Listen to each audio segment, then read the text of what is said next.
สบายดีขอต้อนรับเข้าสู่การรายงานข่าวพยากรณ์อากาศที่ห้องข่าวกรมอุตุนิยมและโทรศาสตร์สำหรับมื้อนี้อากาศนั้นก็เย็นอยู่ทั่วไปในตอนกลางคืนหาตอนเช้าส่วนตอนบ่ายอากาศร้อนเฮามาเบิ่งรูปภาพดาวเทียมมื้อนี้กันเลยว่าจะเป็นแนวใดความกดดันสูงของอากาศหนาวเย็นยังสืบต่อแผ่ลงมาปกคลุมทั่วทุกภาคของประเทศลาวด้วยกำลังอ่อนหาปานกลางสมทบกับกระแสลมตะวันออกพัดปกคลุมเป็นส่วนใหญ่ซึ่งจะเฮ็ดให้อากาศเย็นหาหนาวเย็นหลายอยู่บรรดาแขวงภาคเหนือแขวงที่สมบูรณ์และเขตภูเพียงบ่อละเวนพร้อมจะมีฝนตกในดับคอยและมีลมพัดแรงอยู่บางท้องถิ่นในแต่ละภาคต่อไปเฮามาติดตามสภาพอากาศโดยรวมของแต่ละภาคมื้อนี้นำกันเลยภาคเหนือด้านตะวันออกอากาศหนาวเย็นหาหนาวเย็นหลายพอมีหมอกหนาปกคลุมทั่วไปและจะมีฝนตกในดับคอยบางท้องถิ่นแขวงพงสาลีและหัวพันเนื่องจากการปกคลุมของฝนเท่า30จนห้วยของภาคอุณหภูมิในระหว่าง4-23องศาภาคเหนือด้านตะวันตกอากาศเย็นหาหนาวเย็นพอมีหมอกบางปกคลุมทั่วไป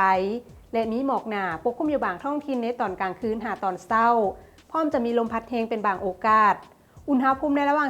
13-18องศาที่นครหลวงเวียงจันทร์อากาศเย็นพอมีหมอกบางปกคลุมทั่วไปในตอนกลางคืนและจะมีลมพัดแรงเป็นบางโอกาสอุณหภูมิในระหว่าง19-31องศาภาคกลางอากาศเย็นหาหนาวเย็นพอมีหมอกบางปกคลุมทั่วไปและจะมีลมพัดแรงอยู่บางท้องถิ่น